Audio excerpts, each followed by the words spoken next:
What's up, everybody? Mike Lindsley back with you for an ML Sports Take brought to you by Batavia Downs Gaming and St. Bonaventure University's online Masters in Journalism. Log on to sbujournalism.com for more information. The Bonnies get rolled today, 75-57 in Pittsburgh, and Duquesne just at Duquesne going in. I didn't do a lot of preview stuff on this, but at Duquesne on the schedule every year is just kind of like a probably not for me. I've seen things at Duquesne. I saw Kevin Houston throw gum at Duquesne and get a technical and kind of ruin a big chance at going back to the NCAA tournament in 2000, 2001. There's been other games where Bona goes down there and it's just so ugly, and Duquesne just knows their gym. They shoot their threes. And Bonaventure was just horrendous today. I mean, I thought they were so bad. Offensive execution was terrible. Ball movement was terrible. Free throws were terrible. Three-point shooting was terrible. Shot selection was terrible. Covering the basketball was terrible on the other end. 14 Duquesne three-pointers. And there was a play in the second half late that basically said it all for me. Noel Brown gets the rebound, and he just gets the ball completely stripped away from him. It was almost like, wow. I mean, really? Like, it's going to be that easy? Plays like that just kind of really are the prototypical example of just how the day goes, right? I mean, if you go through a lot of these possessions, Bonaventure in the second half, I mean, it was dreadful. And they were down by 11 at the half. I thought the game was over in the first 6 to 8 minutes of the game, to be honest with you. But then you go into the second half and the execution. I mean, Jones comes out, makes a layup. You're like, okay. And then Brown makes a layup. And you're like, whoa, it's a 5-point game. And then I'm not really sure what happened from there. They didn't score for multiple minutes, and then it was a 12-point game until Council made the jumper. Bologna made a three-pointer. It was a 7-point game, but then they come back into the three-pointer, and you're like, probably not today, right? Brown makes a layup. It's 8, 10, 12, 11.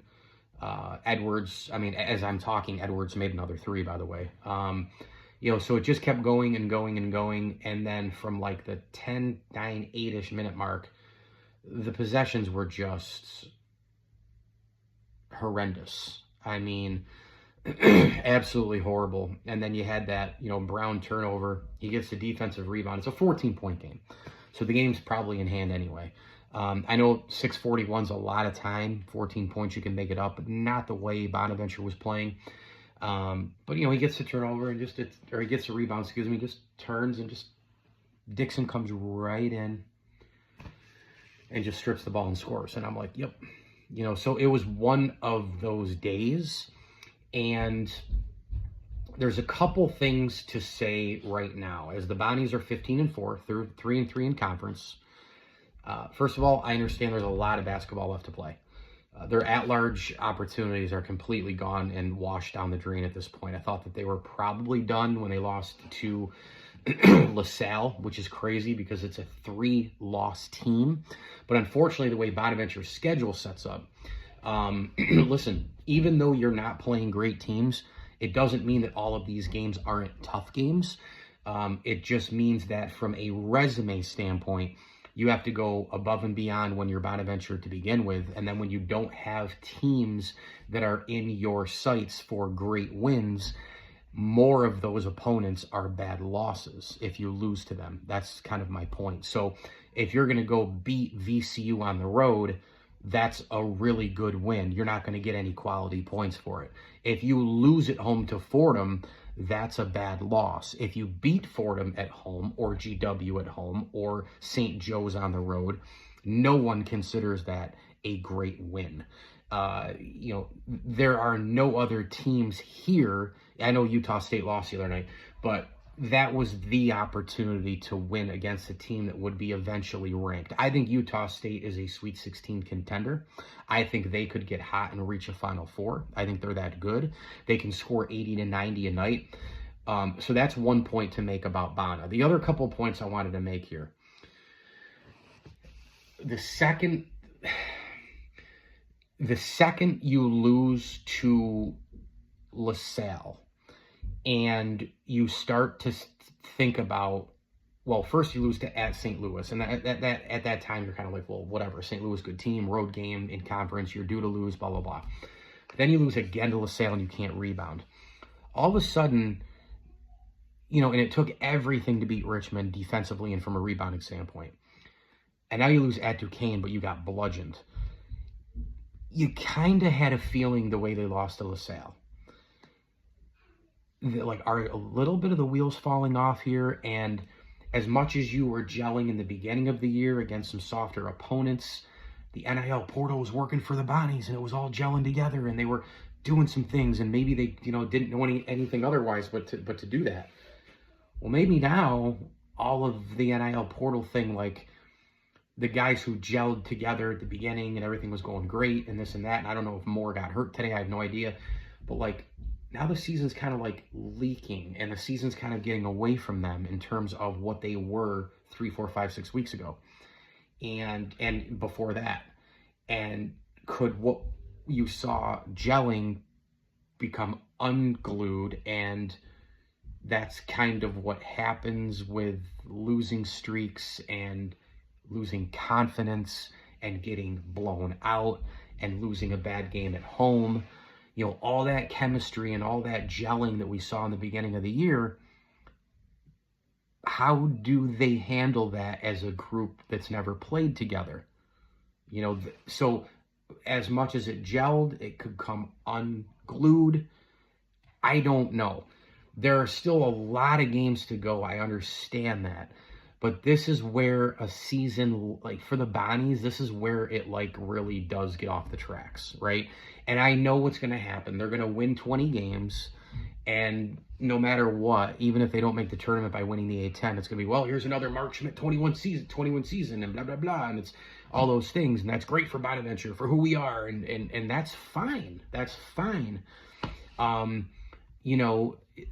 Everybody has their own expectations. But when you start 14-1 and you have a real shot here to maybe only have 3 or 4 losses total for the year, you might have a little bit of a chance at an at-large, especially if you can win a couple in the A10. You'd need some help along the way. But what happens if you end the year with only 4 losses and you have a win at VCU, you win at St. Louis, you beat Utah State, in there? Or if you just right now beat Duquesne and LaSalle, and I'm looking at a 2-loss Bonaventure team, right? 17-2 looks a lot different than 15-4. And you would be 5-1 in the conference. Today was terrible. You now have had the St. Louis on the road expected loss. Throw that one away. You kind of knew and saw it coming. Okay. And by the way, you're going to lose games. Please understand. I know that. You know that. Okay? I don't think that I need to keep reiterating that. St. Louis, good team, road game, conference game, tough team. They always give you trouble. They can shoot the 3. They were desperate as well. Fine. But taking that out, you now have horrible loss at home, blowout loss on the road. Okay. So, like, is as simple as, well, they play Tuesday, quick turnaround, and just go win against Mason, everything's great again? I don't think so. I think we need to see a bigger 5 to 7 game sample size, 7 until after Rhode Island, until the final 5 games of the season for the last sample size. But today was a disaster. I thought the effort was terrible. Was not thrilled with that. Hinton was god awful. He had 0 points. Chance Moore, again, not sure what happened there. They got 10 points off the bench. Needed a lot more than that. Jones was brutal. And I know that, like, Council Jr. was the best player. He went for 17 points, 9 rebounds, 4 assists. He didn't have any turnovers either. But you can't ask him to do more than that. It's like, well, you didn't get 2 starters to do this. You didn't get you needed 30 today, Matt. I mean, come on. 19 and 10 from Noel Brown. Really good game, but that turnover was just awful. I mean, awful. And, I mean, Duquesne was like, everybody eats, I mean, my God, they got, what's the quick math? 22, 30, 40 points off the bench, pardon me. They had 3 guys in their starting rotation score 13 points in terms of Corbett, Bear, and is it Nikas? I listen to the game a lot with volume down. And I'm not going to lie to you. Like a lot of these college basketball rosters, I just don't know a lot of the guys on them anymore. I just don't. NIL portal has done that to fans. It's done that to people who even work in the industry. I mean, I had Mike Waters on a show, the beat man and insider for the Syracuse basketball team a couple weeks ago. And he was telling me, like, when he watches conference games still, he has to have, like, rosters in front of him on the phone just to kind of, like, quick reminder, like, oh, yeah, And I think college basketball's product is down. I think the regular season is just kind of meh. Kentucky, Alabama was on today. I used to be glued to a game like that, and now I'm like, I don't care. I watched like 6 or 8 minutes of that game in and out, and I couldn't even tell you half the rosters. I just couldn't. So NIL portal has done a lot of that to me. The product has done a lot to that to me, and I'm getting to the point where, like, I watch the Bonnies religiously, I watch Syracuse religiously, and then it's all about March and the conference tournaments and the madness and maybe the last like week or 2 of February. But, college basketball is just kind of just dipping. And the product just isn't as good. But Duquesne had a field day today with the Bonnies. And we're going to find out an awful lot about this team the next 5 games. Mike Lindsay with you here. It's an ML Sports Take brought to you by Batavia Downs Gaming, Western OTB, and our good friends at Welch & Company Jewelers. Shop the showcase today at welchjewelers.com. Please like this video and subscribe to my channel. As I always tell you, enjoy the games.